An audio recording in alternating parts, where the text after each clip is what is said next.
බාවුකං අධිකක්කංච ගයං සුන්දරිකං අපි සරස්සතිංච පයාගංච අතෝ බාහුමති නදින් නිච්ඡම්පි බාලෝ පක්ඛන්දු කන්නකම්මෝන සුජ්ජති.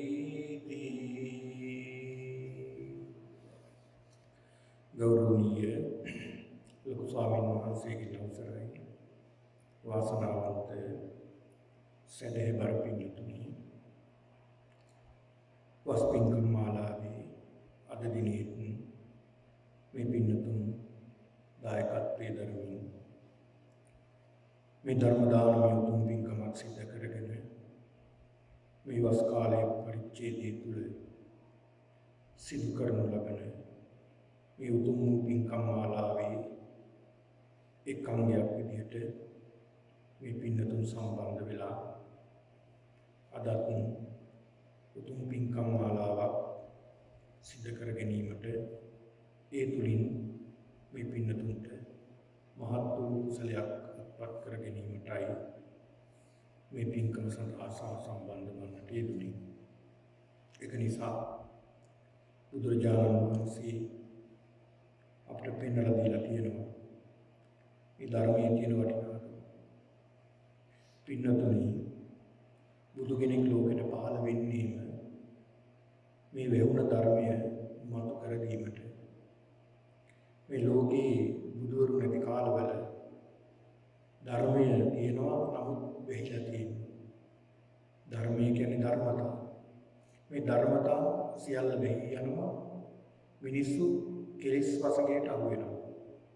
මේ කෙලෙස් වසඟයට අහු වෙන මිනිස්සු රාගයෙන් මත් වෙමින්, ද්වේෂයෙන්, මෝහයෙන් මත් වෙමින්, මේ රාග, ද්වේෂ, මෝහ කියන මේ කෙලෙස් මුල් බලවත් කරමින් මේ ලෝකේ ජීවත් වෙනවා. ඒ කාල වෙනකොට පින්නතුනි ධර්මය අහන්නට ලැබෙන්නේ නැහැ. දකින්නට ලැබෙන්නේ නැහැ. ශ්‍රමණයන් වහන්සේ නමක් දැක බලා ගන්නට ලැබෙන්නේ නැහැ. ධර්මයේ පිළිහි ගිය කාලෙක අඩුම තරමේ බණපදයක් මේකයි කියලා අහන්නට ලැබෙන්නේ නැහැ. මේ පින්නතුන් අහලා ඇති දහම් සොඬ යාතක කතාව. මේ කතාව තුළ සඳහන් වෙන්නේ ධර්මයේ නැති කාලයක, ධර්මයේ බැබලෙන්නේ නැති කාලයක, ධර්මයේ පිරිහුණු කාලයක බණපදයක් සොයාගෙන ගිය බෝසතාණන් වහන්සේ පිළිබඳව. මේ බෝසතාණන් වහන්සේ රජ කෙනෙක් වෙලා ඉපදිලා එතුමා ධර්මයේ සොයාගෙන යනවා. එක බණපදයක් ශ්‍රවණය කරන්නට යක්ෂයෙක්ගේ කටට පනින්නට තරම් ඒ මහා පර්වතයේ ඉඳලා යක්ෂයාගේ කටට පයින් අවස්ථාව දක්වා ඒ සුළු මොහොතේ බණපදයක් හරි අහලා මැරෙන්න තියෙනවා නම් කියන අදිෂ්ඨානය ඇති කරගත්තා කියලා. ඒ තරමටම මේ ධර්මයේ පිළිහි යනවා.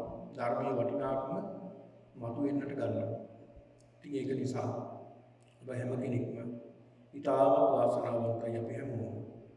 ඒකට හේතුව බුදු කෙනෙක් ලෝකේ පහළ වෙලා ඒ බුදුරජාණන් වහන්සේ පින්වම් පාලා වසර 2500කටත් අධික කාලයක් ගත වෙලා ඒත් පින්නතුනි උන්වහන්සේගේ ශාසනය පවතිනවා. උන්වහන්සේ දේශනා කළ ධර්මය අපිට නිතර අහන්නට ලැබෙනවා. දැක බලා ගන්නට ලැබෙනවා. ධර්මයේ ප්‍රගුණ කරන්නට ලැබෙනවා. ඒ වගේම දාන සීල භාවනා කියන මේ පුණ්‍ය ක්‍රියා සිද්ධ කර ගන්නට අවස්ථාව ලැබෙනවා. ඒකට ඕන තරම් අන්තර්ජාල පහසුකම් අත සැලසීලා තියෙනවා. ඒ තරමටම මේ ධර්මය මේ ලෝකයේ විවෘත වෙලා තියෙන කාලයක්. ඒ වගේම අප මතක තියාගන්න යුතු කාරණාවක් තමයි මේ ධර්මයේ බැබලෙනවාද ඉතාමත් ඉහළින්. මේ කාල පරිච්ඡේදයේ වෙනකොට ධර්මයේ හොයන විශාල පිරිසක්, තරුණ පිරිසක් මේ ධර්මයේ හොයනවා. ධර්මය අවබෝධ කරගන්න උත්සාහ කරනවා. මේ මාර්ගවල ගමන් කරනවා. මේ ලෝකයේ තුල බෞද්ධ, ඒ වගේම බෞද්ධ නොවන අනිත් අය මේ ධර්මයේ පිළිබඳව ගවේෂණය කරනවා. අද පින්නතුන් නාස ආයතනයේ පවා මේ ධර්මයේ යම් යම් තැන් පිළිබඳව සොයමින් මේ ධර්මයේ පිළිබඳව බුදුරජාණන් වහන්සේගේ දේශනා පිළිබඳව ඒ අය සත්‍යමතු කරගෙන තියෙනවා. ඒක නිසා මේ අපි මතක තියාගත යුතු කාරණාව ධර්මයේ බැබලෙනවා වගේම අධර්මයක් පැතිරෙනවා. බැබලෙනවා වගේම අනිත් පැත්තෙන් අධර්මයක් පැතිරෙන කාලයක් එනවා. ධර්මයේ බැබලෙන්නේ යම් මට්ටමකටද ඒ මට්ටමටම අධර්මයක් පැතිරෙනවා. ඒක තමයි ස්වභාවය. යමක් විනාශ වෙන යමක් බැබලෙනකොට ඒක විනාශ කරන්න තව දෙයක් ඇති වෙනවා. ඒක තමයි ස්වභාව ධර්මය. ඒක නිසා අපි මේ ධර්මය කුමක්ද කියලා හොඳට අවබෝධ කරගෙන බණ අහලා ධර්මයේ පිළිපදිමින් ධර්මයේ තමන්ගේ ජීවිතයට එකතු කරගන්න උත්සාහ කරනවා නම් ඒක තරම් වටිනා පින්කමක් කුසල කර්මයක් වෙන්නතුනේ නෑ. ඒකයි බුදුහාමුදුරුවෝ පෙන්නලා දුන්නේ. සුණාත මේ බණ අහන්න. හැබැයි අහලා විතරක් නෙවෙයි. ධාරේට තමන් ජීවිතයට එකතු කරගන්න. මේ බණපද ටික තමන්ගේ ජීවිතයට ඇතුල් කරගන්න. තමන්ගේ ජීවිතේ ප්‍රගුණ කරන්න. තමන්ගේ කෙලෙස් ධර්ම තියෙනවා. නමුත් අපේ ජීවිතවල තියෙන කෙලෙස් තිබ්බාවේ. නමුත් අපි ධර්මයේ පිළිපදිනකොට ටික අර කෙලෙස් යටපත් වෙන්නට ගන්නවා. ධර්මයේ වතු වෙන්නට ගන්නවා. ඒක නිසා අපේ ජීවිතේ නිතර ධර්මයට උරු කරන්න කියලා බුදුහාමුදුරුවෝ පෙන්නලා දුන්නේ ඒකයි. ඒ වගේම තුනාත ධාරේත චරමත. චරාත කියන්නේ ඒ අනුව අපි ක්‍රියා කරනවා. කොහොමද අපි ක්‍රියා කරන්නේ? පින්නතේ මෙත්තේන කාය කම්මේන මෛත්‍රී සහගත කාය කර්මය. මෙත්තේන වචී කම්මේන මෛත්‍රී සහගත වචී කර්මය. මෙත්තේන මනෝ කර්මේන මෛත්‍රී සහගත මනෝ කර්මයෙන් අපි සිද්ධ කරන අපිට පහළ වෙන සිත් යහපත් කුසල් සිත් අපි එළියට දාන ස්ථාන තුනක් තමයි මේ කියන දොරටු තුන. ඒ කියන්නේ අපි කයින් එළියට දානවා අපි කරන දේවල්. දැන් අපි හදා ගන්නා වූ අපි ගොඩනගා ගන්නා වූ සිතිවිලි අපි හිතමු ලෝභ සිතක් ඇති වුණා. මේ ලෝභ සිත හිතේ ඇති වෙන්නේ. හැබැයි එළියට එන්නේ සිතින් කයින් වචනේ. එක්කෝ සිතින් එනවා. එහෙම නැත්නම් කයින් එනවා. එහෙම නැත්නම් වචනයෙන් එනවා. විශේෂයෙන්ම කයින් වචනයෙන් තමයි මේ අපි කරන අකුසල් චේතන එළියට එන්නේ. ඒක නිසා බුදුරජාණන් වහන්සේ පෙන්ලා දුන්නේ සීලයක පිහිටන්නට කියලා. ඒ සීලයක පිහිටන පුද්ගලයාට අර කයින් සහ වචනයෙන් සිදුවෙන අකුසල කර්ම යට කරගන්නට පුළුවන්කම තිබෙනවා සීලේ බලයෙන්. ඒක නිසා සිල්වත් වීමෙන් මේ සිතිවිලි යටපත් කරගන්න පුළුවන් නරක සිතිවිලි. ඒක නිසා බුදුහාමුදුරුවෝ පෙන්නලා දුන්නේ සුණාත ධාරේත චරාත කර්ම බණ අහන්න ධාරණය කරගන්න ඒ අනුව හැසිරෙන්න. අන්නේ අය තමයි පින්නතුනි නියම බෞද්ධයෝ බවට පත් වෙන්නේ. එහෙම නැත්නම් අපි උපෙන්න සාතකයේ බෞද්ධ කියලා තිබුණ පළියට එහෙම නැත්නම් අතේ පිරිත් නූලක් තිබුණ පළියට බෞද්ධ වෙන්නේ නැහැ. හදවතින් බෞද්ධ වෙන්නට ඕනේ. ඒ හදවතින් බෞද්ධ වෙන්න බුදුරජාණන් වහන්සේ තමන්ගේ හදවතේ ජීවත් වෙනවා කියලා නිතර හිතන්නට ඕනේ.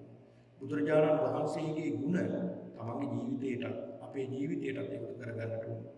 බුදුරජාණන් වහන්සේ ප්‍රගුණ කළ මෙත්තා, කරුණා, මුදිතා, උපේක්ෂා කියන මේ බ්‍රහ්ම විහරණ අපේ ජීවිතෙත් අපි ටික පුරුදු කරන්න ඕනේ. අපි වචනයෙන් කතා කළා කෙනෙක්ට ආමන්ත්‍රණය කළා ඒකේ කරුණාවක් මෛත්‍රියක් ගැඹෙන්න ඕනේ. ඒ වගේම අපි සිද්ධ කරන ක්‍රියාවල ඒ සෑම ක්‍රියාවක්ම යහපත් ක්‍රියාවක් බවට පත් වෙන්නට ඕනේ. අන්න එතකොට අපි පින්නතුන් සැබෑ බෞද්ධයෝ බවට පත් වෙනවා. ඉතින් ඒක නිසා අද කල්පනා කරගන්නට ඕනේ මේ පින්නතුන් බොහොම ශ්‍රද්ධාවෙන් භක්තියෙන් ගෞරවයෙන් යුක්තව තමන්ගේ විහාරස්ථානයට පැමිණිලා අද මේ සිදු කරනු ලබන මේ උතුම් වූ පින්කම් මාලාවට මේ වස්තු පින්කම් මාලාවේ තවත් එක්තරා දිනයක් විදියට අද සම්බන්ධ වෙලා බෙහෙවින් පින්කම් දහම් සිද්ධ කර ගැනීමේ අරමුණයි අද මේ පවතින්නේ. දැන් මේ මොහොතේ ධර්මයේ ශ්‍රවණය කරමින් බණපදයක් අහලා හිත සතුට කරගෙන ප්‍රීතියටපත් කරගෙන ප්‍රමෝදයටපත් කරගෙන ඒ තුලින් කුසල් සිත් දියුණු කරගන්නටයි මේ පින්නතුන් සූදානම් වෙන්නේ. ඒක නිසා පින්නතුනි අපි නිතර කල්පනා කරගත යුතු කාරණාව අපි පින්නතුනි නිතර සිටිය යුතු කල්පනා කළ යුතු මෙනෙහි කළ යුතු කාරණාවක් තමයි අපි අපේ ජීවිතේ කොයි මොහොතක කොයි ආකාරයක මරණයටපත් වෙයිද දන්නේ නැහැ. එහෙනම් අපේ ආයුෂ ඉතාමත් අඩුයි. අපි සුතව සුළු මොහොතකින් අපිට අපේ මරණය පැමිණෙයිද කියලා අපිට කියන්නට බැහැ. ඒක නිතර බුදුහාමුදුරුවෝ පෙන්ලා දෙනවා නිතරම හිතන්න කියලා. වික්ෂුන් වහන්සේලා පිටසකින් අහනවා මහණෙනි නුඹලා කොහොමද මේ මරණය ගැන හිතන්නේ මරණය ගැන මෙනෙහි කරන්නේ කොහොමද? මරණානුස්මෘතිය නිතර නිතර හිතන්නේ කොහොමද? මෙනෙහි කරන්නේ කොහොමද? පුරුදු කරන්නේ කොහොමද? ස්වාමීන් වහන්සේලා සඳහන් කරන ස්වාමීනි භාග්‍යවතුන් වහන්සේ මම මරණය ගැන මෙහෙමයි මෙනෙහි කරන්නේ. ස්වාමීනි මම හෙට දවසේ ජීවත් වෙන්න දන්නේ නැහැ. හෙට දවසේ මම මරණයටපත් වෙලා ඉඳ ඉඳ තියෙනවා. අන්න එහෙමයි ස්වාමීනි මම මරණය ගැන මෙනෙහි කරන්නේ.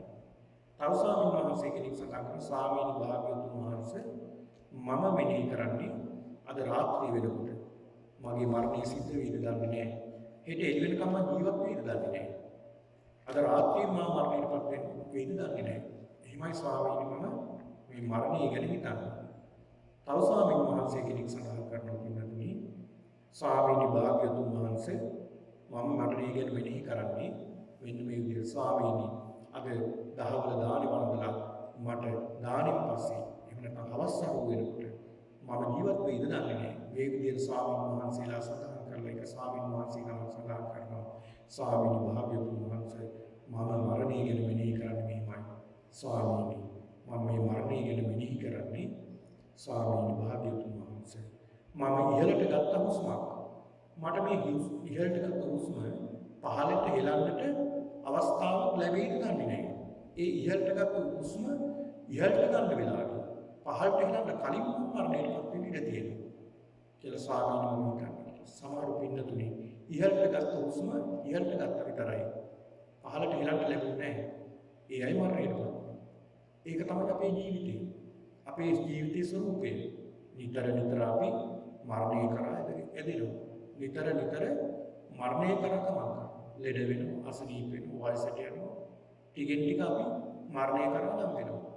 අපි දන්නේ නැහැ අපේ ශරීරයේ කූඩුව ඇතුලේ මොන වගේ ලෙඩක් වර්ධනය වෙනවද? අපි දන්නේ නැහැ. අපි වෛද්‍යවරු ගාවට යනවා, චෙක් කරගන්නවා, ස්කෑන් කරගන්නවා. ඒ මොනවා කරගත්තත් අපි දන්නේ නැහැ මේ ඇතුලේ තියෙන්නේ මොනවද? ඇතුලේ මොන වගේ ලෙඩක්, අසනීපයක්, රෝගයක් තියෙනවද? ඒවට අපි සූදානම්ද අපි දන්නේ නැහැ. මොකද ඒ තරම් මේ ශරීරයේ අපිට ස්ථිරතාවයක් නැහැ. අනිත්‍යයි. ස්ථිරතාවයක් නැහැ. ඒක නිසා බුදුහාමුදුරුවෝ පෙන්නලා දෙනවා රෝග නිද්ධම් පබංගුරා. හරියට මේ ශරීරය රෝග වලට නිදානයක් වගේ. කොයි වෙලාවෙ මොන රෝගයක් ඇවිල්ලා අපිට වැළඳෙන්න දන්නේ නැහැ. ඒක නිසා අපි නිතර නිතර හිතන්නට ඕනේ මේ ශරීරයේ තියෙන අනිත්‍යතාවය ගැන. ජීවිතය අනිත්‍යයි. මරණය ඒකාන්තයෙන් නියත වශයෙන් අපිට හිමි වෙනවා. ඒක නිසා මම මරණයටපත් වෙන සත්වයෙක් කියලා නිතර නිතර හිතලා ධර්මයට යොමු වෙන්න. එහෙනම් ඒ මොහොත සුළු මොහොත පවා අපිට වටිනවා මේ ධර්මයේ විමු කරගන්න. එහෙනම් මරණයට පෙර මම කොහොම හරි දහම් පදයක් මගේ ජීවිතයට එකතු කරගන්නවා කියන මේ අදිස්ථානයේ යුක්තව ධර්ම ශ්‍රවණය කරන්න ඕනේ. හොඳයි පින්නතුනි. අද මම මේ පින්නතුන්ට මාතෘකා කරගන්න තියෙන්නේ මජ්ක්‍ධිම නිකායේ වත්තුපම කියලා සූත්‍රයක් පිළිබඳව. මේ සූත්‍රයේ පින්නතුනි වත්තු කියලා කියන්නේ මේ පාලි වත්තු කියලා සඳහන් කරනවා ධනයටත් සඳහන් කරන වස්තුවට. ධනයට සඳහන් කරන වස්තු කියලා. අපි හරි හම්බ කරගන්න වස්තුව, දීපල මේවට කියන වස්තු කියලා කියනවා. ඊළඟට තව සඳහන් කරනවා දැන් හෘදය වත්තු කියපු මේ යම්කිසි ඉන්ද්‍රියක් පිළිබඳව සඳහන් කරන වස්තු. ඒ වගේම තවත් තැනක සඳහන් වෙනවා මෙතන සඳහන් වෙන්නේ වත්තු උපම. වත්තු කියලා කියන්නේ වස්ත්‍රයට වස්ත්‍ර උපමා. වස්ත්‍රය උපමා කරගෙන කරපු දේශනාව තමයි අද මම මේ පින්නතුන්ට මාතෘකා කරගන්නේ. වස්ත්‍රයක් උපමා කරගෙන. පින්නතුනි බුදුරජාණන් වහන්සේ ඒ භාග්‍යවතුන් වහන්සේ දා සවැත් නුවර ජේතවනාරාමයේ වහන්සේ වැඩ ඉන්නවා. මේ වැඩ ඉන්න අවස්ථාවේ එක්තරා සවස් කාලයක වික්ෂුන් වහන්සේලා එකතු වෙලා සිටිනවා. ඒ භාග්‍යවතුන් වහන්සේ ධම්සභා මණ්ඩපයට වැඩම කරනවා. ධම්සභා මණ්ඩපයට වැඩම කරලා බුදුරජාණන් වහන්සේ වික්ෂුන් වහන්සේලා ආමන්ත්‍රණය කරනවා. ආමන්ත්‍රණය කරමින් මහණෙනි කියලා බුදුරජාණන් වහන්සේ ආමන්ත්‍රණය කළ මහණෙනි යම් කිසි පුජ්‍යලෙක් ඉන්නවා. ඒ පුජ්‍යලයා ශ්‍රේදී අපරණ කෙනෙක්. ශ්‍රේදී සෝදන කෙනෙක් ඒ පුජ්‍යලයා. එක්කෝ රෙදි හොදන පුජ්‍යලයා එහෙම නැත්නම් ඔහුගේ අන්තේවාසිකයා. අන්තේවාසිකයන් උදව් කරන කෙනා. රෙදි හොදන කෙනා හරි එහෙම නැත්නම් රෙදි හොදන කෙනාට උදව් කරන අන්තේවාසිකයා හෝ දැන් ඉස්සර තිබුණා ඒ රෙදි හොදන වෙනම අය හිටියයි රජ කාලේ. ඒ රෙදි හොදන කෙනා එහෙම නැත්නම් ඒ අන්තේවාසිකයා හෝ යම් කිසි කෙනෙක් වස්ත්‍රයක් ගන්නවා. හැබැයි ඒ වස්ත්‍රය ඇඳුම කිලිටි වෙලා අපවිත්‍ර වෙලා ජරාව ගැවිච්ච වස්ත්‍රයක්. ඔහු මොකද කරන්නේ? අර සායම් අරගෙන රතු පාට සායම් අරගෙන ඒ රතු පාට සායම් හදලා අර කිලිටි වස්ත්‍රය ඔබනමර ජලයේ අර සායමේ ඔබනවා. සායමේ ඔබ ගන්නවා. ගත්තහම ඒ වස්ත්‍රය මොන පාට වේද? පින්නතුනි බුදුහාමුදුරු වික්ෂුන් වහන්සේලාගෙන් අහනවා මහණෙනි ඒ වස්ත්‍රයට මොකක් වේද? ස්වාමීනි ඒ වස්ත්‍රයේ මනාප පාට වෙන්නේ නැහැ. මහණෙනි මොකක්ද හේතුව? ස්වාමීනි භාග්‍යතුන් වහන්සේ ඒ වස්ත්‍රය අපවිත්‍රයි. ඒ අපවිත්‍ර නිසා අර පාට වෙන්නේ නැහැ. අර සායම් හොදාගන්නේ නැහැ. සායම් වලින් මේ වස්ත්‍රය පාට වෙන්නේ නැහැ, රතු පාට වෙන්නේ නැහැ. මහණෙනි යම් කිසි පුජ්‍යලෙක් මේ අපවිත්‍ර වස්ත්‍රය නිල් පාට කරන්න පටන් පුළුවන් වේද කරන්න බෑ. ඒක නිල් පාට වෙන්නේ නැහැ. යම් කිසි කෙනෙක් මදිටි පාට කරන්න හදනවා. මේ වගේ නොයෙක් විදිහට සායම් දාලා මේ වස්ත්‍රය පාට කරන්න හදනවා.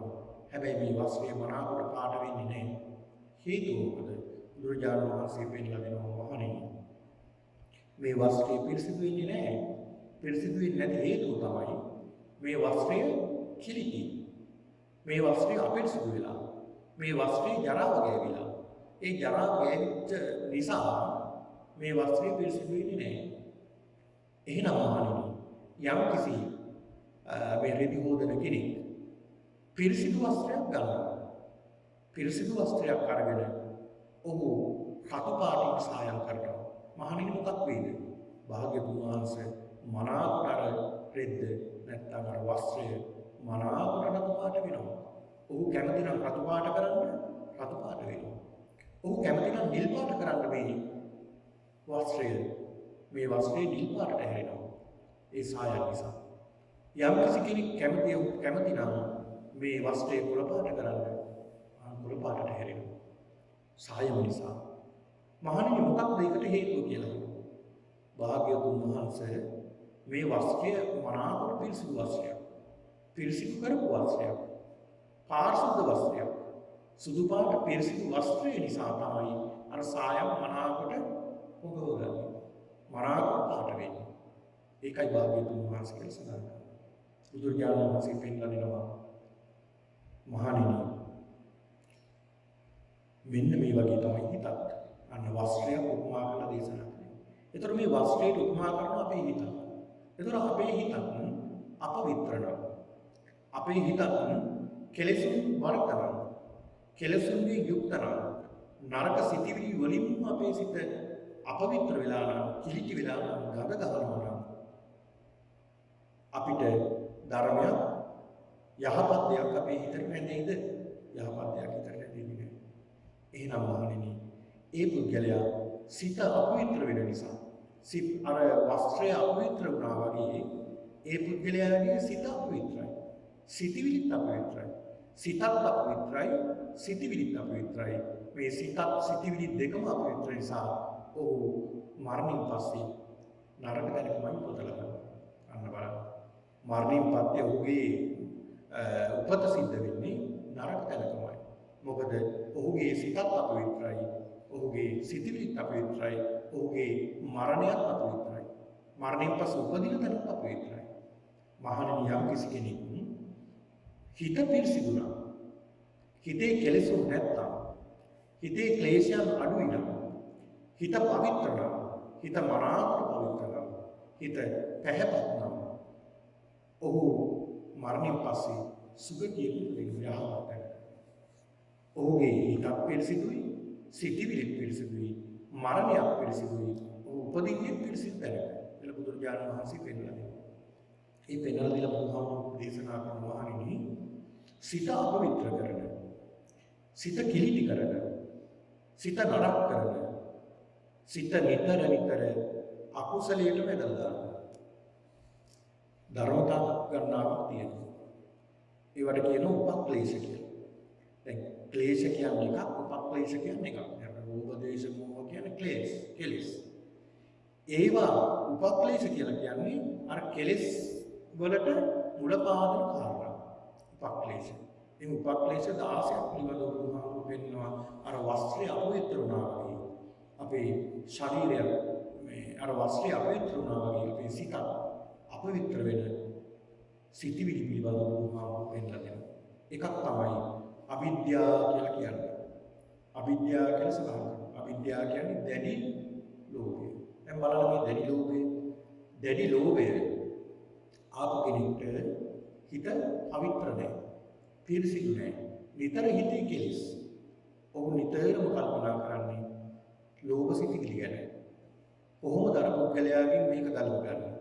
අර පුද්ගලයාට මේ වගේ දෙයක් සිද්ධ කළා මේ දේ අත්පත් කරගන්නේ කොහොමද? අහවල් කෙනාට කොහොමද අපි මේ වගේ දෙයක් සිද්ධ කරලා ඒ පුද්ගලයා විනාශ කරලා දාන්නේ කියලා අන්න දැඩි ලෝභයෙන්, අවිද්‍යාවෙන් දැඩි ලෝභයෙන් කටයුතු කරනවා. ඒ කටයුතු කිරීම නිසා ඔහුගේ හිත අපවිත්‍ර වෙනවා. ඔහුගේ සිතිවිලිත් අපවිත්‍රයි. එතකොට ඔහු නිතර මේ අපවිත්‍ර සිතිවිලි වර්ධනය වුණාම ඔහු නිකතින් වැදලා යනවා නිරේට. ඒක නිසා බුදුහාමුදුරුවෝ පෙන්නලා දෙනවා මෙන්න මේ අවිද්‍යාව කියලා කියන්නේ නිතර අපේ සිත අපවිත්‍ර කරන කාරණාව. අවිද්‍යාව, දැඩි ලෝභය. අවිද්‍යාව කියලා කියන්නේ මේ ලෝභ සිතිවිලි ආවම පින්නතුන් මේ පුද්ගලයා ඒකෙන් ගලව ගන්න අමාරුයි. යම්කිසි කෙනෙක් හොඳ සිහියෙන් ඉන්නවා නම් ඔහුගේ සිත පිළිබඳව, සිතිවිලි පිළිබඳව එනකොටම ලෝභය, අවිද්‍යාව එනකොටම ඔහුට පහ කරන්න පුළුවන්. හැබැයි අඥාන පුද්ගලයා, මෝඩ පුද්ගලයා, එහෙම නැත්නම් ධර්මයට ලැබි නැති පුද්ගලයා නිතරම හිතන්නේ මේ ලෝභ සිතිවිලි. ලෝභ සිතිවිල්ල ආව ගමන් ඔහු නිතරම හිතන්නේ අන්‍යයන් කොහොමද විනාශ කරලා මේ දේ අත්පත් කරගන්නේ. තමන්ගේ වස්තුව තමන් කොහොමද මේ දේවල් රැස් කරගන්නේ. ඒ රැස් කරගන්නට යනකොට දැඩි ලෝභ පුද්ගලයා නැත්නම් අවිද්‍යාවෙන් යුක්ත පුද්ගලයා නිතරම බලන්නේ අනිත් අයට ඕන දෙයක් වුණාම මම මේ ටික අත්පත් කරගන්නට ඕනේ.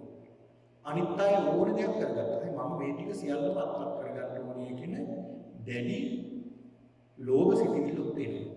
එතකොට ඔහු ඒකේ ක්‍රියා කරන්න යනකොට අනිත් අය විනාශ කරගන්න එක අහලා මරාගෙන, කොටාගෙන, මුසාල අපරාධ කරගෙන මේ දැඩි ලෝභය නිසා තමන් බලය අත්පත් කරගන්නට යනවා. දැන් බලන්නකො රටවල් මොකද සිද්ධ වෙන්නේ? මේ දැඩි ලෝභය එහෙම නැත්නම් අවිද්‍යාව නිසා.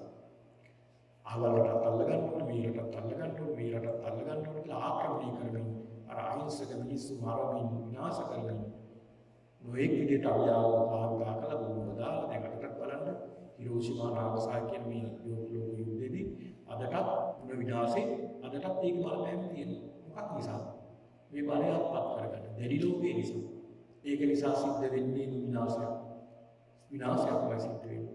ඒක නිසා මේ අවිද්‍යාව නැත්නම් දැඩි ලෝභය අපේ සිත කිලිටි කරන දෙයක් කියලා බුදුහාමුදුරුවෝ පෙන්නලා දෙනවා. ඒක නිසා පින්නතුනි මේ දැඩි ලෝභය හිතට ආවම ඒක බොහොම භයානකයි. ඉතාම භයානකයි. බුදුරජාණන් වහන්සේ කාලේ බුදුරජාණන් වහන්සේට 54 කෝටියක් වියදම් කරලා මේ දේශනාව සිද්ධ කළේ මේ ජේතවනාරාමයයි. මේ ජේතවනාරාමයේ කියන මේ ආරාමයේ හදලා පූජා කරනවා. පූජා කළාට පස්සේ වික්ෂුන් වහන්සේලා බුදුරජාණන් වහන්සේ වැඩ හිටියා මේ කාලේ. වස් කාල 19ක් බුදුරජාණන් වහන්සේ වැඩ හිටියා ජේතවනාරාමයේ. මේ කාලෙදී බුදුරජාණන් වහන්සේට විරුද්ධ පිරිසක් හිටියා. විවිධ බුදුරජාණන් වහන්සේගේ ධර්මයට යෝගී මහා සංඝරත්නයට විරුද්ධ පිරිසක් හිටියා. ඒ අතර එක පිරිසක් තමයි නිගණ්ඨ පිරිස. නිගණ්ඨ අයට විශාල ශ්‍රාවක පිරිසක් හිටියා. ඒ අයට විශාල ශ්‍රාවක පිරිසක් හිටියා.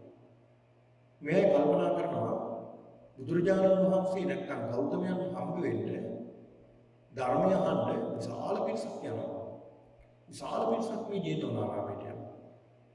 පුදුම විදිහට විශාල පිරිසක් යනවා. උන්වහන්සේට ලැබෙන ලාභ, සත්කාර, කීර්ති, ප්‍රශංසා බොහෝයි. අපිට එහෙම දෙයක් ලැබෙන්නේ නැහැ. එහෙනම් මේක එකම දෙයයි තියෙන්නේ. මේක මොකක් හරි රහසක් තියෙනවා. ඒ තමයි භූමිය මොකක් හරි ආකර්ෂණයක් තියෙනවා. දැන් එහෙම හිතනවා තමයි. මේ භූමිය ආකර්ෂණයක් තියෙනවා. ඒක නිසා මේ භූමිය මම අයිති කරගන්න ඕනේ කියලා දැඩි ලෝභයක් ඇති කරගන්න ඕනේ. එහෙමත් තියෙනවනේ. තොර මේ නිගණ්ඨය සකල්පනා කරා මේ භූමියේ මොකක් හරි ප්‍රදේශයේ භූමියේ තියෙන උනාරි ආකර්ෂණයක්. ඒක නිසා අපිත් කොහොම හරි භූමිය ළඟම මොකක් හරි ආරාමයක් හදාගන්න. ඒතර අපිටත් මේ වගේ මිනිස් වෙයි, දාන අරගෙනයි, ලාභ සත්කාර ලැබෙයි. අපි ගැන ප්‍රශංසා කරයි. සෙනග බොහෝ දුරට අපිට ලැබෙයි මේ භූමිය නිසා. ඒක නිසා මේ වගේ දේවල් සිද්ධ වෙන්නේ. එහෙම කියලා කුසල රජුලන්ට කියලා සඳහන් කළා රජතුමනි අපිට ආරාමයක් හදාගන්න. කොහෙද හොඳ කියලා. කුසල රජතුමා කියන සම්මාදිට්ඨිකයෙක් නෙමෙයි. ඒ කියන්නේ සම්මාදිට්ඨියට පැමිණෙන කෙනෙක් නෙමෙයි. ඒ කියන්නේ සෝවාන් වෙච්ච කෙනෙක් නෙවෙයි. ඒක නිසා මේ රජතුමා මුලාවටපත් වෙන කෙනෙක්. මේ රජතුමා සඳහන් කරන මේ නිගණ්ඨය ඊළඟ සඳහන් කරනවා රජතුමනි ජේතවනාරාමයේ ගාව බොහොම හොඳයි. එතනට මේ රජතුමා ගිහිල්ලා එතන ආරාමයක් හදලා දෙනවා. මේ ආරාමය හදලා දුන්නාට පස්සේ මේ නිගණ්ඨ පිරිස ගිහිල්ලා එතන ආරාමෙ පදිංචි වෙනවා. එදා රාත්‍රියේ මහා දෝසාව කෑ ගහනවා එහෙම. බුදුරජාණන් වහන්සේ ආනන්ද හාමුදුරුවෝ කළ සඳහන් කරන ආනන්දය කවුරුහරි කෙවුළු වගේ කෑ ගහන්නේ. කෙවුළු කියලා කියන්නේ මාළු කුමාරය. මාළු කරුණා කෑ ගහනවනේ. ඒ වගේ කෑ ගහන කවුරුහරි කෙවුළු වගේ. ආනන්ද හාමුදුරුවෝ කියලා බල්ලා කියන ස්වාමීන් වහන්සේ නිගණ්ඨ පිරිසක්. එතන ආරාමයක් හදන්න ජේතවනාරාමයට යහපැත්තේ. ආනන්ද කවුද කියන හදලා දීලා තියෙනවා. කුසල රජතුමා භාග්‍යතුන් වහන්සේ හදලා තියෙනවා. ආනන්දේ නම් හෙට උදේසු දෙයටම යනවා. ඊළඟ කුසල රජුන්ට කියන්නේ මේ ප්‍රශ්නේ කියලා අපිට උතුම් නිහඬව භාග්‍යතුන් වහන්සේ මහා සංඝරත්නයේ නිහඬව වැඩි වෙන්නේ විවේකී. ඒක නිසා මේ කණේ අයින් කරලා දෙන්න. වෙන තැනකට අයින් කරලා දෙන්න. ඒ කියන්නේ නිගණ්ඨයන්ගේ ආරාමය අයින් කරලා එතනින් දෙන්න. අයින් කරලා වෙන තැනකට යවන්න. ආනන්දාංගු උදෙම වැඩියා කුසල රජුව හම්බෙන්නේ. කුසල රජතුමා මේක දැනගත්තා. දැනගෙන හැංගුණා. ආනන්දාංගු කතා කරනකොට කුසල රජු හැංගුණා. ආනන්දාංගු ආපහු වෙනවා. ඊළ බුදුහාමුදුරන් සඳහන් කරන වාග්යතුන් වහන්සේ. කුසල රජතුමා නැහැ කියලා. බුදුහාමුදුරුවෝ දන්නවා මොකක්ද කියලා. දෙවෙනි සැරේටත් යන්න ගියා. තුන්වෙනි සැරේට ගියා. තුන් පාරක් කුසල රජු. බුදුරජාණන් වහන්සේ තීරණය කළා මම යනවා. කුසල රජු වෙන්නේ. ඊට බුදු කෙනෙක් යා වැඩම කළොත් ආයෙ හැංගෙන්න බෑ කෙනෙක්ට. ඒක ඉස්සරහට එන්නම සිද්ධ වෙනවා. බුදුහාමුදුරුවෝ වැඩම කළා. කුසල රජතුමා ඉස්සරහට අනේ ස්වාමීන් වහන්සේ අනේ මට සමා වෙන්න. මට හරි වැඩ වැඩි. මට හරියට වැඩ වැඩි කියලා මේ බොරුවට මේ. හරියට කාර්ය බහුලයි. රජතුමනි මේ නිගණ්ඨ පිරිස මෙතන ආරාමයක් හදලා දීලා තියෙන ඔබතුමා හරියට කෑ ගහනවා. අපිට බර භාවනා කරන්න විවේකීව ඉඳ විදියක් නැහැ. මේක අයින් කරලා දෙන්න. කුසල රජතුමා අයින් කළා. ඊට පස්සේ රාජකාරාමයේ කියලා භාග්‍යවතුන් වහන්සේ පූජා කළා. පස්සේ බලන්න මේ නිගණ්ඨය කල්පනා කළේ මේ භූමියේ තමයි සාක්ෂික භාවයේ තියෙන්නේ. ඒ නිසා මේ දැඩි ලෝභයක් ඇති කරගත්තා. අවිද්‍යාව කියන්නේ ඒකයි. ඒ අවිද්‍යාව ඇති කරගත්තාම මේ පුද්ගලයා මොකද කරන්නේ? නිතරම බාහිර තව කෙනෙක්ගේ දේක් අල්පත් කරගන්න. ඒ පුද්ගලයා විනාශ කළත් ඒ දේ අල්පත් කරගන්න බලන්න. ඒ පුද්ගලයාට මොනවත් කමන්නේ පාරේ එළියට දාලා මහ පාට දාලා ඒ දේ අයිති කරගන්න තමයි අවිද්‍යාව බහුල පුද්ගලයාට අවිද්‍යාව තියෙන පුද්ගලයා සිද්ධ කරන්නේ. දැන් එහෙම දේවල් ඕන තරම් අපිට මේ සමාජයේ අහන්න ලැබෙනවා. තමන්ගේ අම්මා තාත්තා එළියට දානවා. ධනෙ දේපල තමන් අත්පත් කරගත්තා ඊපස්සේ. අම්මා තාත්තා එළියේ මහ පාරේ ඉන්නවා. හැබැයි අයිට සලකන්නේ අර ඕම දේවල් අයිති කරගන්න. ඒ වගේම තමයි නොයේ විදියට මේ වගේ දේවල් අපිට අහන්නට ලැබෙනවා. ඒක නිසා මේ අවිද්‍යාව කියන මේ කෙලෙස් එහෙම නැත්නම් මේකෙන් අපේ හිත අපවිත්‍ර වුණොත් අර වස්ත්‍රය අපවිත්‍ර වුණාම අපිට අර පාට රැඳෙන්නේ වගේ ලස්සන වෙන්නේ වගේ අපේ සිතත් ලස්සන වෙන්නේ නැහැ. විමුක්තියකට යන්න ලැබෙන්නේ නැහැ. ඒක නිසා මේ අවිද්‍යාව වැඩි ලෝභය යටපත් කරගන්න නැති කරගන්නට කියලා බුදුහාමුදුරුවෝ පෙන්නලා දෙනවා. ඊළඟ කාරණාව තමයි පින්නතුනි ව්‍යාපාදය කියලා කියන්නේ. ව්‍යාපාදය කියලා කියන්නේ දැඩි තරහ නැත්නම් අනුන් නැසේවා කියන ප්‍රාර්ථනාව. මේ පුජ්‍යලයා විනාශ වේවා කියන ව්‍යාපාදේ කියන්නේ. අනුන් නැසේවා. අනික් කෙනා විනාශ වේවා කියලා ප්‍රාර්ථනා කරනවා. ඒ ප්‍රාර්ථනාව තමයි ඒක තමයි ව්‍යාපාදේ කියලා කියන්නේ. ඒතර මේ ව්‍යාපාදේ හිතට ආවම ඒ පුජ්‍යලයා සතුටින් නෙමෙයි ඉන්නේ. නිතර අර කෙලෙස් වර්ධ වෙලා ඉන්නේ. කෙලෙස් වලින් යුක්ත වෙලා ඉන්නේ. අනිත් පුජ්‍යලිය දිහා බලන්නේ Tamanට වඩා යම් කිසි මට්ටමකින් ඉන්නවා නම් යම් කිසි මට්ටමකින් උසස් විදිහට ඉන්නවා නම් එහෙම නැත්නම් මේ පුජ්‍යලිය නැගිටින්න හදනවා. මොකද කරන්නේ ඊර්ෂ්‍යා කරනවා. එහෙම නැත්නම් මේ පුජ්‍යලිය විනාශ වේවා කියලා නොයෙක් කරනවා. කකුලින් හරි අදිනවා. ඇදලා වට්ටන්නම හදන්නේ. හැබැයි ඒ පුජ්‍යලිය සමහර විට උදව් කරන්න වගේ ගිහිල්ලා ඒ පුජ්‍යලිය විනාශ කරනවා. විනාශ කරලා පල්ලෙහාට මෙතන දානවා. ඒක නිසා බුදුහාමුදුරුවෝ පෙන්නලා දෙනවා මෙන්න මේ කියන ව්‍යාපාදේ කියන්නේ අපේ සිත අපවිත්‍ර කරන නරක චේතනාව. මේ ව්‍යාපාදේ කියන්නේ අර වස්ත්‍රය අපවිත්‍ර වෙනවා වගේ. වස්ත්‍රය අපවිත්‍ර වෙනවා වගේ අපේ හිත අපවිත්‍ර වෙනවා. එතකොට අපේ ධර්මයේ රැඳෙන්නේ නැහැ. බලන්න පින්නත් අපේ විමුක්තිය ලබන්න ලැබෙන්නේ නැත්තේ හේතුව මොකද? මෙන්න මේ කියන කෙලෙස්. මේ වගේ අපේ හිත වහගෙන තියෙන්නේ කිලිටි වෙලා. අපේ සිත පවිත්‍ර වෙන්න අපිට ධර්මයේ වැටෙන්න ගන්නවා. ධර්මය අවබෝධ වෙන්නට ගන්නවා. දැන් බලන්න මේ ව්‍යාපාදය ගැන කතා කරනකොට පින්නතුනි බුදුරජාණන් වහන්සේ කාලේ වැඩ සිටිය මේ එක්තරා මානවකෙක් හිටියා. ඔහු බුදුරජාණන් වහන්සේ බණහල බුදුරජාණන් වහන්සේ ගාව පැවිදි වුණා. උන්වහන්සේ නිතර මෛත්‍රී පුරුදු මෛත්‍රී පුරුදු කරපු ස්වාමීන් වහන්සේ. උන්වහන්සේ හරියට මෛත්‍රී පුරුදු කරනවා. දවසක් උන්වහන්සේ තීරණය කළා මම සුණාපරන්ති කියලා ගමට යනවා. මේ පුන්නහාම උන්වහන්සේ කියනවා පුන්න. සුණාපරන්ති කියන ගමක් කියනවා. සුණාපරන්ති කියලා කියන්නේ ඉන්දියාවේ අරාබිකරේ රටක්. අදටත් ඔය අරාබිය කියන්නේ ධර්ම රටක්. ඒ ප්‍රදේශයේ සුණාපරන්ති හරීම ධර්ම මිනිස්සු ඉන්නේ. ඒ මිනිස්සු ගහන්න ඉතුරු ගහම මරන්න ඉතුරු මරනවා. අදටත් එහෙමයි. බිල්ල කපලා මරණයටපත් කරන මොන හරි සුළු වර්තයක් අහුවෙනවා. වැඩි වෙලාවක් පිළිමයක් පියාගෙන වන්දනා කරලා අහුවොත් ආයේ පුදුලු කිසිම සමාවක් නැහැ. බෙල්ල කපලා මරනවා. ඒ තරම් ධර්ම මිනිස්සු.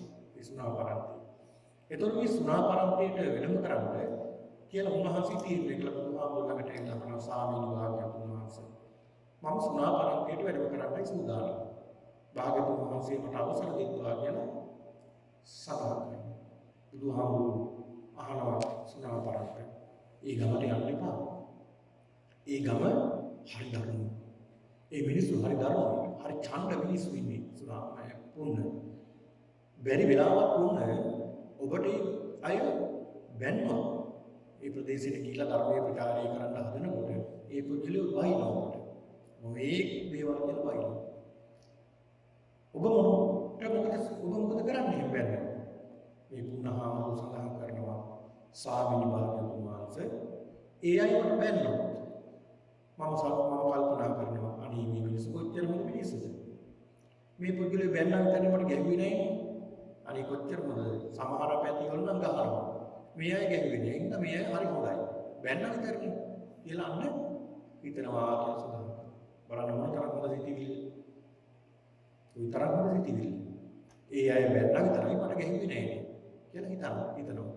බුදුහාමුදුරුවෝ පුන්න. එහෙනම් ඒ පුද්ගලයෝ බැන්න විතරක් නිකන් ඉන්නේ නෑ. ඒ පුද්ගලයෝ බැරිලා ගැහුවොත් උඩට පහර දුන්නා. මොකද කරන්නේ? ස්වාමීනි භාග්‍යතුන් වහන්සේ ඒ අය කොච්චර හොඳ පුද්ගලයෝද? ඒ අය ඉතින් අතින් පයින් විතරේ මට ගැහුවේ. අපි ආව වලින් පොළු වලින් කඩපොළු වලින් මට ගැහුවේ නෑ නේ කියලා සතුටු වෙනවා. එහෙනම් පුන්න ඒ අය අභියාව වලින් පොළු වලින් අපිට පහර දුන්නොත් මොකද කරන්නේ? ස්වාමීනි භාග්‍යතුන් වහන්සේ කල්පනා කරනවා හිතනවා අනේ මේ මිනිස්සු කොච්චර හොඳයිද? මගේ ජීවිතය ඉතුරු කළානේ. මගේ ජීවිතේ නැති කළේ නෑනේ. ඒ පුද්ගලයා ගැහුවා විතරනේ අභියාව වලින් පොළු වලින් ගැහුවා විතරයි. මට මේ පුද්ගලයා ජීවිතේ මට නැති කළේ නෑ නේ කියලා සතුටු වෙනවා මෛත්‍රී කරනවා කියලා. ඊට පස්සේ බුදුහාමුදුරුවෝ සඳහන් කරනවා තුන්න බැරි වෙලාවක් තියයි. ඔබ ජීවිතේ නැති කළොත් මරලා දානවා. ජීවිතේ නැති කළොත් මොකද කරන්නේ? අනේ ස්වාමීන් වහන්සේ. මේ ශාසනයේ සමහර ස්වාමීන් වහන්සේලා මේ ජීවිතය ගැන කලකිරලා ඉන්නේ. ජීවිතය ගැන බොහෝ කලකිරලා. ධර්මයේ දියුණු කරලා හැබැයි ජීවිතය ගැන කලකිරලා ඉන්නේ. කොයි වෙලාවකද මරණයටපත් වෙන්නේ කියන එක බලන්නේ. ධර්මයේ දිනු කරලා මේ කුණුගොඩ කොයි වෙලාවකද දාලා යන්නේ. කොයි වෙලාවකද අසුචි ගොඩ නැත්නම් මේ ශරීරයේ අසුචි ගොඩන්නේ. කුණු ගොඩන්නේ. නිතරම දිරනවා, නිතරම විතර වෙනවා. දොරවල් ළමයකින් අසුචි එළියට එන්නේ. මේක ඇතුලේ කපල බැලුවොත් සම්පූර්ණයෙන්ම තියෙන අපවිත්‍ර ගොඩක්. ඉතින් මේ කුණු ශරීරයේ කොයි වෙලාවකද දාලා යන්නේ කියලා ඇඟිලි කරගෙන ඉන්නේ. අනේ ස්වාමීනි මට ඒකට අවස්ථාවක් ලැබුණා නේද මේ ඉබේම කියලා මම සතුටු වෙනවා බලන්න කොච්චර පොසිටිව්ද ඒකට ඉබේම මට ලැබුණ අවස්ථාවක් දැන් තමම ප්‍රාණඝාත කරමු තමන්ගේ ජීවිතේ නැති කරගත්තොත් ඒක ප්‍රාණඝාතයක් නේ හැබැයි තව කෙනෙක්ගේ දේ සිද්ධ කරනවා ඒක උන්ට ප්‍රාණඝාතයක් වෙන්නේ ඒ කරන කෙනාට ප්‍රාණඝාතයක් වෙනවා හැබැයි භාග්‍යවතුන් වහන්සේ මට හොයන්නේ නැතුව ඉබේම මට මගේ ජීවිතේ නැති කරන මාර්ගයක් ලැබුණා නේ කියලා සාදු සාදු පුන්න සාදු සාදු පුන්න සාදු සාදු පුන්න කියලා තුන් පාරක් සාදු පුන්න ඔබ වගේ කෙනෙක් මයි සමාපාරයට ගැලපෙන්නේ කියලා වැඩිට කිව්වා. වැඩම කළා. පින්නතුනි ඒ පුජ්‍යලෝ එච්චර දරුණු නෑ. ඒ අය බොහොම ආදරයෙන් ගෞරවයෙන් උන්වහන්සේට සැලකුවා. අවසානට බුදුරජාණන් වහන්සේගේ සිරිපතුලකුත් මේ ප්‍රදේශයේ පිහිටුවා කියනවා. මාත්‍රම කියලා කියන්නේ මම හිතන්නේ මේ ප්‍රදේශයේ. ඉතින් ඒක නිසා මෙන්න මේ කියන ව්‍යාපාදයේ කියන්නේ මේ ව්‍යාපාදයේ කියන දේත් අපේ හිතට ආවොත් මහ විනාශයක් වෙනවා. ඒක නිසා මේ ව්‍යාපාදය එනකොටම අපි දැනගන්න ඕනේ මේක වැරදි සිතිවිල්ල. අපි ඒකට මොකද කරන්න ඕනේ? මෛත්‍රී සිතිවිල්ල කරනවා. මෛත්‍රියමයි වඩන්නේ. අර වස්ත්‍රය අපවිත්‍ර වෙනවා. අපවිත්‍ර වෙනවා වගේම තමයි අපේ සිතත් අපවිත්‍ර වෙනවා. එතකොට අර සිතට අර වස්ත්‍රයට සායම් ගාගන්නේ නැහැ වගේ සිතට ධර්ම ගාගන්නේ නැහැ. ඒක නිසා තමයි අපිට ධර්ම වැඩිහින්නේ නැත්තේ. ඒක නිසා මේ වස්ත්‍රයේ පිරිසිදු නම් අර සායම් මනාකොට වේගින් ගන්න. ආගේ වගේ මෙන්න මේ කියන ව්‍යාපාදයක් අයින් කරගන්නට කියලා බුදුහාමුදුරුවෝ පෙන්නලා දෙනවා. ඊළඟ පින්නතුනේ ක්‍රෝධය කියලා තියෙනවා කාරණාවක් මේ කියන ක්‍රෝධය බුදුහාමුදුරුවෝ පෙන්නලා දෙනවා මේ ක්‍රෝධය කියන්නේ තරහ. තරහවට කියන තවත් නමක් ක්‍රෝධය. ඒ කියන්නේ මේ ක්‍රෝධය ඇති වුණාම ඒ සිත අපවිත්‍ර වෙනවා. ක්‍රෝධය ඇති වුණාම අනිත් අය රුස්සන්න වෙනවා. වචනයක් මාරු වෙන්න බෑ. වචනයක් මාරු වෙන්න බෑ. දරුවෝ එක්කලා දෙමාපියෝ රණ්ඩු කරනවා, දෙමාපියෝ එක්කලා දරුවෝ රණ්ඩු කරනවා, බිරිඳ එක්කලා සැමියා රණ්ඩු කරනවා, සැමියා එක්කලා බිරිඳ රණ්ඩු කරනවා. ඉතින් මේ ගුරුවරයා එක්කලා ශිෂ්‍යයෝ රණ්ඩු වෙනවා, ශිෂ්‍යයෝ එක්කලා ගුරුවරයා රණ්ඩු මොකද මේ? ක්‍රෝධය නිසා. ක්‍රෝධය නිසා ඒ අය සිත අපවිත්‍ර කරගන්නවා. ඒක නිසා මේ ක්‍රෝධය කියන දේ නරක සිතිවිල්ලක්. මේ ක්‍රෝධය කියන දේ ඉවත් කරගන්න යටපත් කරගන්න කියලා බුදුහාමුදුරුවෝ දේශනා කරනවා පෙන්නලා දෙනවා. හරියට අර වස්ත්‍රය අපවිත්‍ර වෙනවා වගේම තමයි මේ ක්‍රෝධය නිසා අපේ හිත අපවිත්‍ර වෙනවා, සිතිවිලි අපවිත්‍ර වෙනවා. ඒක නිසා මේ ක්‍රෝධයත් යටපත් කරගන්න, නැති කරගන්න කියලා බුදුහාමුදුරුවෝ පෙන්නලා දෙනවා. ඊළඟ කාරණාව තමයි පින්නතුනි උපනාහය. උපනාහය කියලා කියන්නේ බද්ධ වෛරය. බද්ධ වෛරයක් ඇති වෙනවා. මේ බද්ධ වෛරය කියන්නේ එකක් වෛරයක් තමයි. හැබැයි මේක බැඳුණු වෛරයක්. සංසාරගත වෙන වෛරයක්. ඒ සංසාරගත වෙන වෛරය, ක්‍රෝධය, වෛරී සිටිවිලි ඒවා සංසාරයෙන් සංසාරයට එනවා. ඒ සංසාරයෙන් සංසාරයට එනවා ඒ පුද්ගලයා දකින්නකොට වෛර කරන්න හිතනවා. කිසි හේතුවක් නැතුව සමහරවිට. කිසි හේතුවක් නැතුව සමහරවිට ඉබේම වෛරය ඇති වෙනවා. ඒ පුද්ගලයා ගැන. ඒ සංසාරයෙන් සංසාරයට වෛරය නිසා. ඒ නිසා මේ සසරෙන් සසරට එන වෛරය බුදුහාමුදුරුවෝ පෙන්නලා දෙනවා. මේ සසරෙන් සසරට එන වෛරය එතනින්ම නැති කරගත්තොත් එහෙම නැත්නම් මේ සසරේ මහ විනාශයක් වෙන්නේ. නහි වේරේන වේරාණ සම්මන්තින උදාචන අවේරේන සම්මන්ති ඒස ධම්මෝ සරන්ත වෛරය අවෛරී චේතනාව නැති කරන්නට ඕනේ. එහෙම නැත්නම් මහ විනාශයක් වෙන්නේ. බලන්න මොනතරම් විනාශයක් සිද්ධ වෙන්නේ.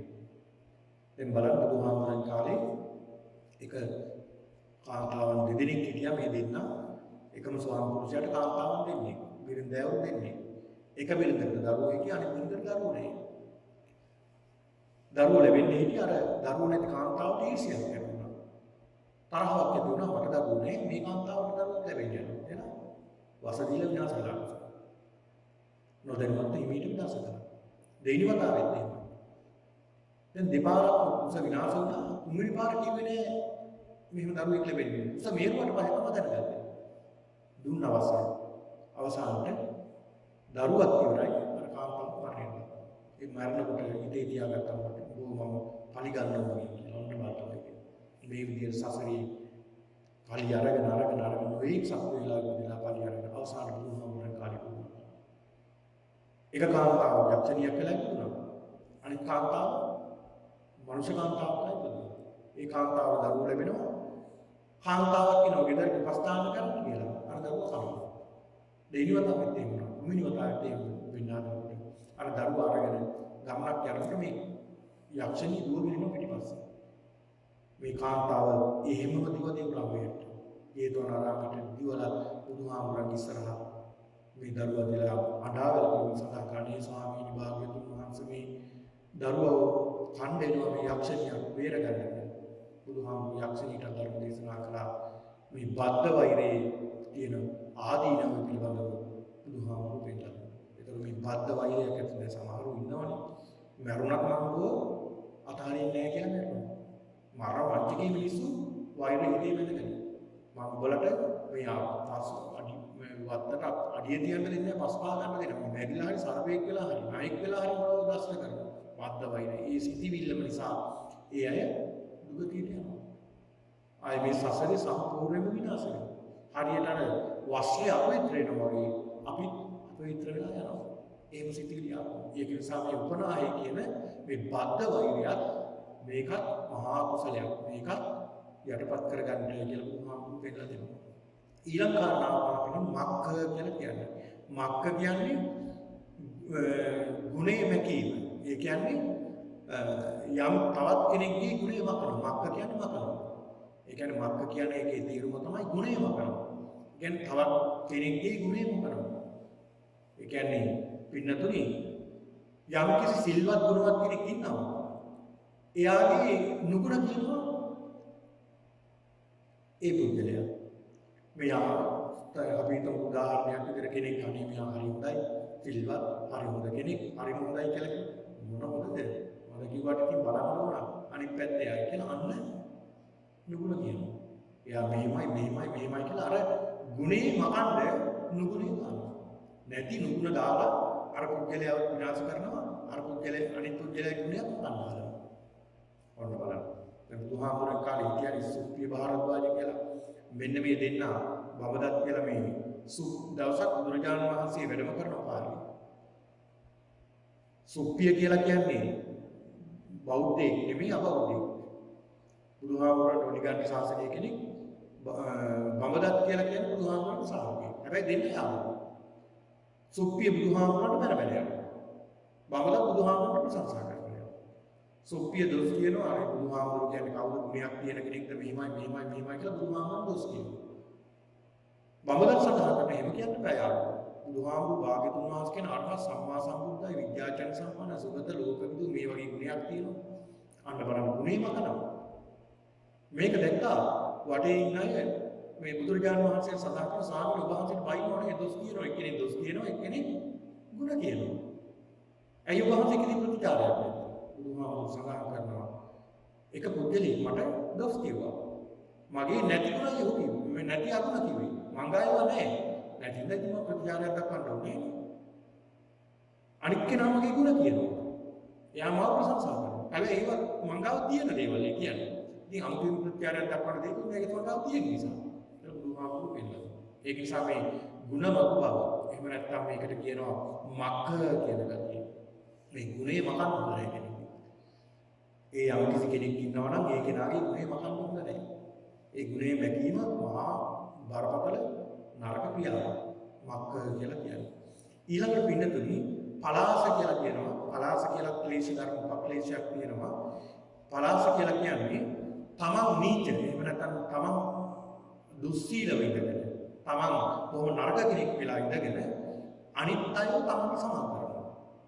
අනිත් අය තමන්ට සමාන කරනවා. තමන් අකුසල කර්ම කරන ගමන් එයත් මෙහෙමයි කියලා අර යහපත් පුද්ගලයන් ඒකට ඈදගෙන වැරදි ප්‍රකාශ කරනවා. අනේ ඒකත් අර කාරණාව පලාසය කියලා කියන්නේ. පලාස කියලා සඳහන් කරනවා. ඊළඟ පෙන්ලා දෙන බුදුහාමුදුරු ඊර්ෂ්‍යාව. ඒකට කියනවා ඉස්සා කියලා. මේ ඊර්ෂ්‍යාව කියන එකත් එහෙමයි. කෙනෙක්ගේ දියුණුව දැක්කහම ඊර්ෂ්‍යා හිතෙනවා. ඒ ඊර්ෂ්‍යා ගතිය අපේ සිතේ ඇති වෙන නරක කෙලෙස් ධර්මයක්. කෙනෙක් යහපත් විදියට හොඳින් ඉන්නවා නම් අන්න හිතේ ඊර්ෂ්‍යාවක් එනවා. කෙනෙක් හොඳට කාලයවල හොඳට සතුටින් ඉන්නවා නම් ඊර්ෂ්‍යාවක් ඇති වෙනවා. යම් කිසි කෙනෙක් හොඳට කාලා ඉඳලා හොඳට දරුවෝ එක්කලා සතුටින් බොහොම හොඳට ඉන්නවා නම් ඔහුට ඊර්ෂ්‍යාවක් ඇති වෙනවා. මේ අය බොහොම හොඳින් ඉන්නවා. පුදුම ඊර්ෂ්‍යාවක් ඔහුට ඇති වෙනවා. ඔහු මොකද කරන්නේ? මේ ඊර්ෂ්‍යාව ඇති වෙන පුද්ගලයා මොනෝ හරි කේලමක් හරි කියලා පවු විනාශ කරන්න නෙමෙයි බලන්න. පවු විනාශ කරන්න බලන්න. ඒ පුද්ගලයා කොටවට බලන්න. ඒ අය අතර ගැටුමක් ඇති කරනවා. ඒ ගැටුම ඇති කරලා පැත්ත කරලා සතුට වෙනවා. ඔන්න බලන්න. ඊර්ෂ්‍යාවේ ස්වභාවය. ඊර්ෂ්‍යාවේ ස්වභාවය. ඒ නිසා මේ ඊර්ෂ්‍යාවක් එනකොට අපි හිතන්න ඕනේ මේ ඊර්ෂ්‍යා සිතිවිල්ලක් කියලා. කෙනෙක් අපි හිතමු හොඳට ලස්සන ගයක් හදාගන්නවා. ඒ ගේ හදාගන්නකොට ඊර්ෂ්‍යාවක් ඇති වෙනවා. මේ පුදුලා මෙහෙම කියලා. මොකද කරන්නේ? ඔය අද ඔය කීපය ඔය හිතුවට අපි දන්නවා පුදුලේ ඔය කරපු හැටි. මේ විදිහට නිදාලා අරගෙන මෙහෙම කියලා නොයේක් විදිහට පුදුම පතනවා. යාන වාහනයක් ගත්තොත් මේ පුදුලයා ඊර්ෂ්‍යා කරනවා. ඊර්ෂ්‍යා කියලා නොයේක් විදිහට ඊර්ෂ්‍යා කරනවා පුදුලයා. ඒක නිසා මෙන්න මේ ඊර්ෂ්‍යා සිතිවිල්ල එනකොටම බුදුහාමුදුරුවෝ පෙන්නලා දෙනවා මේක නැති කරන්නේ කොහොමද? මුදිතාවෙන් වැදහත් බව. කොහොමද නැති කරන්නේ? යම් කිසි කෙනෙක් හොඳ ගයක් හදාගෙන ඉන්නවා නම් සතුට වෙනවා නේ. මට හැබැයි ඒක නෑ. මට එහෙම ගයක් නෑ. හැබැයි මම සතුට වෙනවා නේ කොච්චර හොඳද. මට නෑනේ මට නැති වුණාට යා ඉන්නවා කොච්චර සතුටුද නේ හොඳයි කියලා සතුට වෙන්න ඕනේ. ඊළඟට හොඳ වාහනයක් තියෙනවා නම් සතුට වෙන්න ඕනේ. අනේ මට එහෙම දෙයක් නෑ. හැබැයි ඌට තියෙනවා. ඒක සතුට වෙන්න. සතුට වෙන්න ඕන සතුටින් ඉන්නවා. බොහොම හොඳට ඉන්නවා. සිල්වත් ගුණවත් බොහොම හොඳට ඉන්නවා. ඒ නිසා මට නැති වුණාට ඌ එහෙම ඉන්නවා නේ කියලා සතුට වෙන්න. යම් කිසි කෙනෙක් සීලයක පිළිපදිලා ඉන්නවා. හැබැයි Tamanට ඒ සීලේ නැහැ. ඒ පුද්ගලයා සතුට වෙන්න මට සීල් නැහැ. මට සීල් ආරක්ෂා කරන්න බැරුව ගියා. මට මේ දේ කරගන්න බෑ. හැබැයි අර පුද්ගලයා සීල් රකින්නවා. හරි හොඳයි නේද කියලා සතුට වෙනවා. මට සමාධිය නැහැ. හැබැයි මේ සමාධියට එන පුද්ගලෙක් දැක්කම කල්පනා කරන්න ඕනේ. අනේ මට මේක නැති වුණාට ඒ පුද්ගලයාට තියෙනවනේ. අනේ කොච්චර හොඳද කියලා මෙන්න මේ විදිහට සතුට වෙන්න ඕනේ කෙනෙක් දැක්කහම ඒකත් පින්නතුනේ එතකොට වටිනා දෙයක් එහෙම සතුට වෙන්න පුළුවන්. මෙන්න මේ කියන ඉස්සා ඊර්ෂ්‍යාව කියන ක්ලේශය අපි විනාශ කරන ක්ලේශයක්. ඒ නිසා මේ උපක්ලේශයක් මේකත් යටපත් කරගන්න ඕනේ කියලා බුදුහාමුදුරුවෝ පෙන්නලා දෙනවා. ඊළඟට මසුරුකම මච්චරිය කියලා මේකට කියනවා. මසුරුකම කියලා කියන්නේ තමා සතු දේ අනුන්ට දීමේ අකමැත්ත. කියන්නේ තමන්ගේ තියෙන දේවල් තවත් කෙනෙකුට දෙන්න කියන දෙන අකමැත්ත. වාගේ මසුරුකම හිතලා ආපුවම තමන්ගේ දේ දෙන්න හිතෙන්නේ නැහැ. තමන්ගේ දේ තව කෙනෙකුට දෙන්න හිතෙන්නේ නැහැ. තමන් උපයාස කරගත්තා වූ දෙයක් තවත් කෙනෙකුට ඒකෙන් ටිකක් දෙන්න හිතෙන්නේ නැහැ. ඒ දෙන්න හිතෙන්නේ නැති කතිය තමයි මසුරුකම කියලා කියන්නේ. මේ මසුරුකම එන්නේ මේක විශාල වෙනවා. විශාල වුණාම පිටුතුනි මහා විනාශයක් වෙනවා. අර බුදුහාමුදුරන් කාලේ අදින්න පුබ්බ කියලා මම කියනවා. මේ බමුණක් මේ සිතිවිලි තමයි දියුණු කරන්නේ. මේ මසුරුකම. මසුරු සිතමයි හිත දියුණු කරන්නේ. මසුරුකම කොච්චර හිත දියුණු කළාද කියනවා මේ සිතිවිලි වැඩි වෙලා අඩු ගානේ. ඔහුගේ දරුවා අසනීප වුණා. බේත් ටිකක් දෙන්නවත් සල්ලි වේදන් දෙලේ නැහැ. අංකහමුවක් කියුවේකට. යෙදුවා. 80 කෙනෙක් ගන්නේ කෝටි 80ක් ගන්නේ. හැබැයි ඒක අංකහමුවක් වේදන් දෙලේ නැහැ. තමයි දරුවට අසනීපෙට බේතක් ගන්න. මොකද රංකහවුමත් වටිනවා. ඒකට ලෝභය. ඔන්න බලන්න. දරුවා අසනීප. අඩුම ගාන පින්නතුනි මේ සඳහන් කරනවා මේ පුද්ගලයා කෑමට ගන්න දෙන්නේ හාල් කැඩිච්ච හාල්. සුදුසු හාල්. ඒකට කැඩෙන කෑලි කැඩෙන හාල් තමයි දෙන්නේ බිරිඳට උයන්න කියලා. ඒකෙත් මැනලා තමයි දෙන්නේ ගබඩාව. එතනින් ගියා දෙන්නේ නැහැ. ඒ තරමට ලෝභ කෙනෙක්. අඩුම තරම උගත ආහාරයට ගත්තේ නැහැ කියන්නේ. එහෙමයි නැත්නම් මේ සමාජයේ ඉන්නවා. Tamanට ධනෙ දේවල් තියෙන ඕන තරම්. හැබැයි සැපසේ ජීවත් වෙන්න පින නැහැ. යන්නේ වයිසෙලේ. හොඳට ඇඳලා කාලා ඇඳලා හොඳට යාළුවාගෙන සැපසේ ජීවත් වෙන්න Tamanට ධනෙ තියෙනවා. හැබැයි අර මසුක්කම නිසා ඔහු යන්නේ පස්සේ පයි. සැපය ලැබිලා තියෙනවා. විඳින්න සැප සම්පත් ලැබිලා තියෙනවා වෙන සසරේ මොනවාරි පිනකට. හැබැයි ඒක විඳින්න පින නැහැ. මසුක්කම නිසා. ඔන්න බලන්න. දැන් සඳහන් වෙනෝනේ කතාවක් පින්නතුනි මච්චරිය කෝසිය කියලා සිටුවරේ කියන්නේ මේ මච්චරිය කෝසිය කියන සිටුවරයත් මේ වගේ කෙනෙක් කියන්නේ. කිසි කෙනෙකුට දුන්නේ නැහැ කිසි දෙයක්. කිසිම දෙයක් දුන්නේ නැහැ. තමන්වත් හරියට ආහාර ගත්තේ නැහැ. මොහුට කැවුමක් ගන්න ආසාව ඉතිලා ඇඳේ විලා ඉන්න මේ ආසාව. ඒක ඉෂ්ට කරගන්න කියන්නේ ලෝභ හිතින් අර හාලටයක් හරි ඉන්නේ තමයි. බලන්න. අවසානයේ මේ සිටිවිල කොහොමද පිළිඳ දැනගෙන කියනවා ඉතින් සිටුතුමනි මේ මාලිගාවේ ඔක්කොටම කැවුම් හදලා දෙන්න පුළුවන්. මේ දරුවන්ට අපි ඔක්කොම කමු කැවුම් හදලා. ඔබට පිස්සුද? ඔබට දුන්නු තියෙන්නේ මටද? ඒ අය ඕනේ.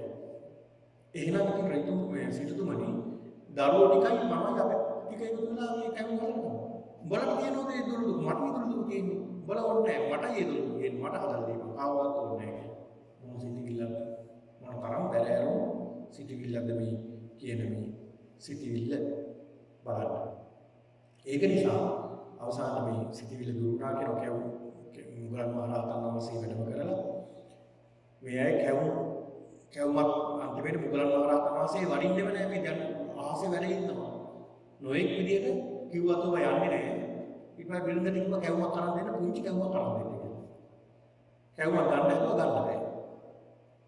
අන්තිමේට කැවුම ඔක්කොම එකට ඇවිල්ලා. ඊළඟට උඹට තේරෙන්නේ නැහැ ඔබ ගන්න කියලා. සිටුතුමන් ඊළඟ කැවුම ගන්න හදනවා බෑ.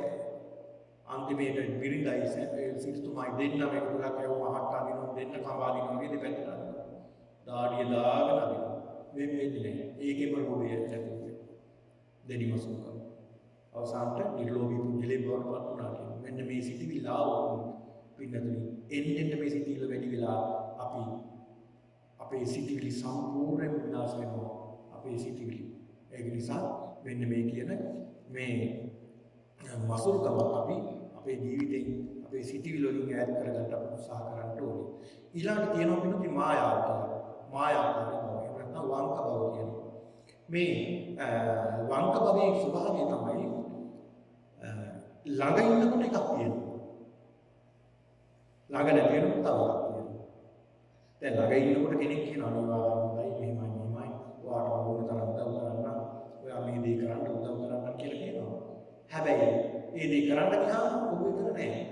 අන්තිමේට කෝල් එකක් දුන්නත් ඔහු හොයාගන්න නැහැ. ඔන්න බලන්න ළඟ ඉන්නකොට එකක් කියනවා ළඟ නැති වෙනකොට තවත් එකක්. ළඟ ඉන්නකොට හොඳ කියනවා ගුණ තමන්ගේ ගුණ වයින්නවා. හැබැයි ළඟ නැති තැන අපිට කියනවා. එහෙමයි. අන්න ඒකත් නරක සිතිවිල්ල. ඒ නිසා ඒ සිතිවිල්ල අපේ හිත කිලිටි කරන කාරණාවක් කියලා බුදුහාමුදුරුවෝ පෙන්නලා දෙනවා. ඊළඟ පින්නතුනි සට කියලා කියනවා කාරණා මේ උපක්ලේශ සට කියන්නේ කෛරානික බව. හරි කපටි. කපටි බව. මේ කපටි බව කියන්නේ තව කෙනෙක්ගේ කපටිකමින් චාටුවෙන් කපටිකමින් තවත් කෙනෙක්ගේ දේවල් දුරගන්න, තවත් කෙනෙක්ගේ දේවල් නැහැ ගන්න, තවත් කෙනෙක්ගේ ධනෙ දේවල් තමන්ට ලබා ගන්න කටයුතු කරන එක තමයි සට කියන කපටි බව. මේ කපටි බව කියන එක උපක්ලේශයක්. මේකත් අපේ සිත අපවිත්‍ර කරන දෙයක්. ඊළඟ තම්බ කියලා කියනවා. තව එකක්. තම්බ කියන්නේ ස්ථාව නැත්නම් කණුවක්. මේ කණුවක් වගේ ඒ කියන්නේ සමහරවිට අදහස් තියෙනවා විනාශ කරන්න බෑ. තල් ගහට වැටලා පොල් ගහ කිව්වොත් එයා අපි ඒකට වැටලා නැහැ පොල් ගහ නෙමෙයි මේක තල් ගහ මේ කියලා කිව්වොත් ඒක පිළිගන්නේ නැහැ. එයාට ඒක තල් ගහට පොල් ගහ කිව්වොත් පොල් ගහම තමයි. එහෙමයි නැද්ද? එහෙමයි ඉන්නවා. ඒ කියන්නේ ඒ පුද්ගලයාගේ ඒ කියන අදහස වෙනස් කරන්නේම නැහැ. ඒ කියන අදහසෙම ඉන්නේ නැමින්නේ සුළුනේ. ඒක තම්බ කියන්නේ ඒකයි. මේ දේ මෙහෙම නෙවෙයි කියලා කියන්න බෑ. එයාගේ ඒ කියන්නේ ඒ පුද්ගලයාගේ තියෙන මොඩකම නිසා ඒ පුද්ගලයා තවත් කෙනෙකුට නැවෙන්න කැමති නැහැ. තවත් කෙනෙක්ගේ නිවැරදි කියලා හිතුවත් ඔහු කරන්නේ ඒක සාධාරණ කරන්නේ. ඒක නිසා තමනුත් ඒ යහපත් සිතිවිලි වලට නැත්නම් නිවැරදි අදහස් වලට තමයි නැවෙන්න සුළු වෙන්නේ. අර කණුවක් වගේ තමන්ගේ අදහස් වලින් ඉන්නකොට. ඒකට කියනවා පින්නදී තම්බ කියලා කියනවා. ඊළඟ සාරම්භ කියලා කියනවා එකට එක කරනවා. අර එකක් කරොත් මම දෙකක් කරනවා. අරයා මේ වගේ දෙයක් මම තව දෙයක් කරනවා. එහෙමනේ කරන්නේ. අවල් මේ කෙනා අපි හිතමුකෝ අල්ලපු ගෙදර කෙනා තට්ටු දෙකේ ගියක් ඇතුළු මේ තට්ටු හතර දෙකක් මම හදලා කොහොමද. එයා හතර එකක් හදුවා මම 8 එකක් හදුවා. අර වගේ එකට එක කරනවා. අරයා යමක් කළොත් ඊට වැඩි දෙයක් මම කරන්න හදනවා. ණය වෙලා හරි මුළු ජීවිත කාලෙම ණය ගෙවුවා හරි අරට වැඩි උසස් වෙන්න බලන්න. ඒකත් වැරදි ක්‍රියාවක්. ඒකත් නරක ක්‍රියාවක්. මොකද තව කෙනෙක් දිහා බලලා අපි ඊට දෙක වෙන්න අපි කටයුතු කරන්නට හොඳ නැහැ. ඒකත් වැරදි ක්‍රියාවක්. ඒක නිසා මේ සාරම්භ කියන එකත් අපි අයින් කරලා මානෙ. මානෙ කියන එකත් වෙනතුලින් සඳහන් කරනවා මේ මානෙ. මානෙ ආකාර තුනක් දෙනවා සීයමාන, සයිසමාන, හීනමාන. ඒ කියන්නේ මැනගන්න. අනිත් අය තමන් එක්කලා මැනගන්නවා මෙයාට වඩා උසස්, මෙයාට වඩා පහත්, මෙයා මානික කරලා සමානයි කියලා මේ විදිහට මැනගන්නවා. ඒක තමයි විස්තර කරන්න කාල වේලාවක් නිසා තාමත් කෙටියෙන් මේ පිටුතු විස්තර කරලා දෙන්නේ. ඊළඟ අතිමානය කියලා සඳහන් වෙනවා. මේක අතිමානය කියලා කියන්නේ මානීය ධර්ම උතන. මානීය නමකට හෝති අතිමානීය කුකුරු. මානීය තිබුණ කෙනා බල්ලෙක් වෙනවා. අතිමානීය තිබුණ කෙනා වඳුරෙක් වෙනවා. ඉතින් ඒක නිසා බුදුහාමුදුරුවෝ පෙන්නලා දුන්නේ මේ අතිමානීය කියන එකත් අයින් කරගන්න ජීවිතෙන් කියලා. ඊළඟ මදේ කියලා කියන්නේ අපි මත් වෙනවා. මත් පැන් බීවහම මත් ද්‍රව්‍ය බීවහම හැන්දෑ බීවහම ඔබේ ඉවරනේ මත. හැබැයි මේ මතේ තියෙන කෙනා මුළු ජීවිත කාලෙම මතේ ඉන්නේ. මොනවද මේ මත? ජාති මතය. ජාති මතයෙන් මත් වෙලා. ජාති කියලා කියන්නේ මම උසස් කුලේ ඉන්නේ කියලා ඔහු ඒකෙන් මත් වෙලා ඉන්නේ. අනිත් පහත් කුලේ අනිත් අයට හරියට කාරණා බින්ද කරනවා. මේ වගේ නොයේ කඩත් කරනවා. මොකද තමන් උසස් නිසා. උසස් කියන හිතයි. ඊළඟ තවත් තියෙන පින්නතුනි ආරෝග්‍ය. මම නිරෝගී කියලා තමයි මම වෙලා ඉන්නේ. මට ලෙඩ හැදෙන්නේ නැහැ. මම හොඳ නිරෝගී කියලා හිතා ඉන්නවා. හැබැයි ඒ පුද්ගලයා ඒකෙන් මත් වෙලා ඉන්නේ. අසනීපයක් වුණා ගමන් මානසික වෙන්නේ. ඊළඟට යොබ්බන වගේ. තරුණකම තියන අය කියන යොබ්බන වගේ කියලා. තරුණකමේ නිසා එන යොවුනය. එතකොට ඕන දෙයක් කරන්න පුළුවන්. ඕන දෙයක් කරනවා. ඕනම දෙයක් කරන්න බැහැ. ඉතින් මේ මදේ තියෙන එක අපිට අහිත කර පිණිසමයි හේතු වෙන්නේ. ඊළඟ ප්‍රමාදය කියලා ප්‍රමාදය කියන්නේ පමාවීම.